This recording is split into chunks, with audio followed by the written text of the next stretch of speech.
I'd like to recognize Mr. Moore for his 5 minutes. Thank you, Mr. Chairman, and thank you all for being here today. Appreciate it.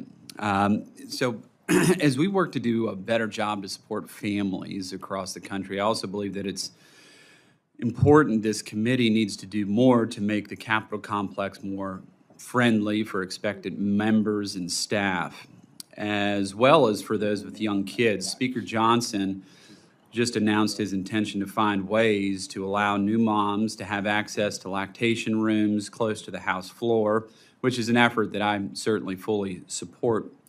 Mr. Austin, can you tell me about the existing status of the lactation rooms on campus for expectant mothers? How many do we have compared to how many the Senate has?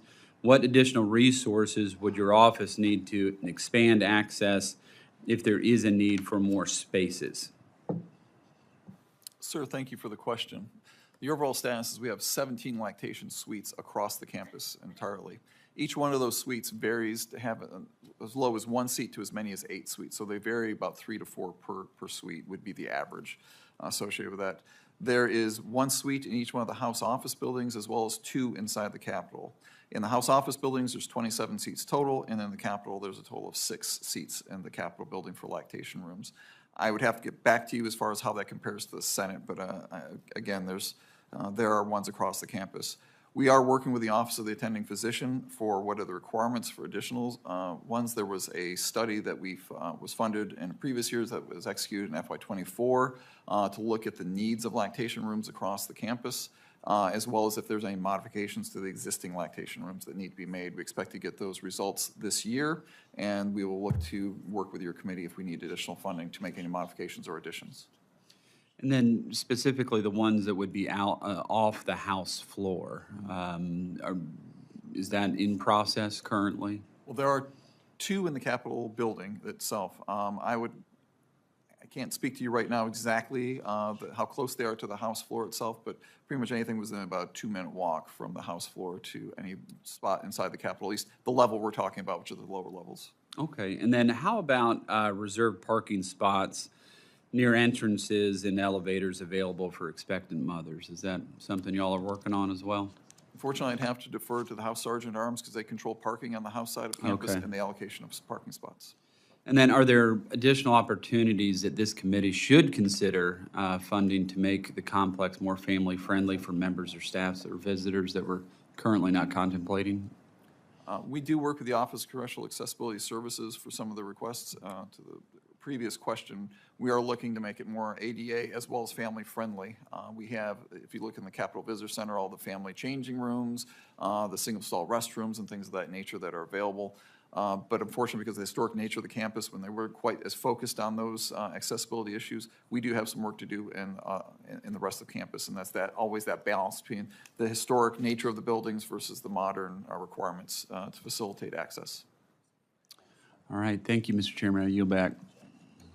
Appreciate that. Now I recognize Mr. Strong for his 5 minutes. Thank you, Mr. Chairman, Ranking Member. I want to begin by thanking each of the witnesses and their staff for being here, your hard dedication and work for the U.S. House of Representatives. All of your efforts are critical to ensuring the smooth operation of our historic institutions and safeguarding Americans' history for future generations. Mr. Austin, could you please provide us with a status update on the Cannon House Office Building renewal project and its projected completion, and are there penalties if not completed on time? Sir, thank you for the question. So I know Cannon has been a long road to get to where we are today. We spoke earlier about being a 10-year project. The good news on that is that all the hard hats and major construction will be off campus by the end of this calendar year. So you've already seen some of that demobilization that's happening with the removal of some of the scaffolding in the courtyard of Cannon, as well as the retrograde of some of the equipment that's been stored there essentially since the beginning of this project. So there will still be some punch list items, maybe some warranty items that might be happening at the end of this year, but we believe that the project will be complete by the end of this calendar year. As far as your second point, as far as penalties, that is written into the contract. We have not had to exercise that to this date, but we are actively working with the contractor and are willing and ready to enforce liquidated damages if needed. Thank you. We have elevators and escalators that are frequently out of service. Does this service, do we have a service contract, or is this handled in-house? How are elevators and escalators handled in our facilities?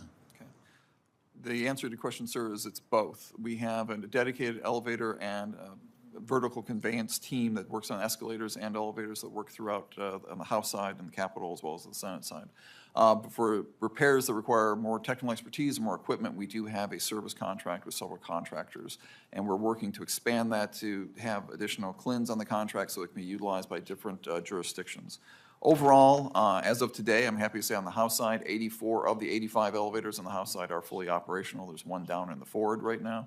And I know every escalator and elevator, when it goes out, is an impact to the staff, and it's very visible. But we are working with the support of Congress to get proactive with our maintenance on these elevators. We're looking for a 20-year round-robin project to replace every elevator over the next 20 years. We have new ones, obviously, with Canon that came with a different mechanical system that will be as part of that, but those are the new ones. But we are also are funded for a system that will provide real-time monitoring of those elevators so that we don't have to wait for the phone call when one of those goes out. Yeah. Well, I can tell you the escalators don't work like they ought to work in here, and I think that we need to put a special focus on it. Coming to this committee meeting, I took about 27 steps up an escalator that hadn't worked for a while, and it needs to be addressed. I'm not sure who's over escalators and elevators, but in my 2 years in Congress, I will tell you, we need to put a better focus on it. Mr. Austin, security is clearly a priority in your fiscal year 2026 request. Can you provide more details on how the requested funds will support the United States Capitol Police and the House Senate Sergeant at Arms, particularly in terms of infrastructure and upgrades on system replacements? So this is probably a longer response I could give you in this forum, sir, and I'd be happy to work with your staff and provide specifics to it, especially ones that probably aren't best discussed in an open forum. We are continuing the door replacement program, as I alluded to earlier. There's additional conduit being put in for more security cameras, and we're looking for opportunities for additional lighting on the Capitol campus, especially on the south side of campus for some of those spaces require more active monitoring. And the biggest one, of course, is going to be the House screening facility, which will go on the south side of the Capitol building, and we'll be doing pedestrian screening, and that project will begin it later this year and will be complete before FY29. When construction is completed in Cannon, do you anticipate any other doors being opened for ingress and egress for staff? Outside of the ones that have been closed for construction, not at this time, but I can take that question to U.S. Capitol Police and see if they have any requests to open those. There's certainly capability to do so, but some of that goes towards the availability of officers to man those screening checkpoints and the magnetometers and things of that nature.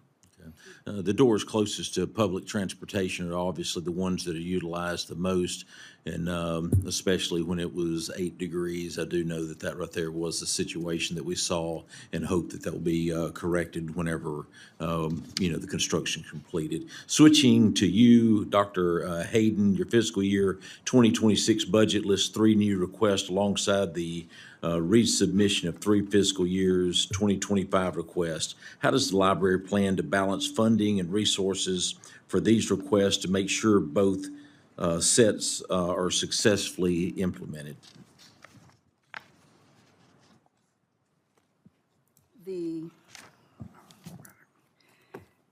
As I mentioned earlier, with the 3 new requests, they in fact do not require FTEs. And so we will be able to use contractual services that are needed to fulfill what we are trying to accomplish. And with the re-requests, we reduced the number of staff that would be required, and we looked at those re-requests very carefully to make sure that we adjusted for the current economic conditions. The library's staffing levels have retained largely unchanged since fiscal year 2015, yet the scope of programs and services has grown significantly. Dr. Hayden, how do you ensure this expansion does not overextend staff or compromise the library's core mission, particularly its service to Congress and the American people? As you just heard, and we're very pleased to have the new director of CRS here, because that is our primary mission. And so the focus has been on making sure that as that level has been reduced since the 1990s, which was the library's highest level of staffing, that we carefully looked at workflows. We looked at how we could make sure that there's talent that's coming in, but also retaining a very high level of staff expertise and experience. So we have to balance those two. Thank you.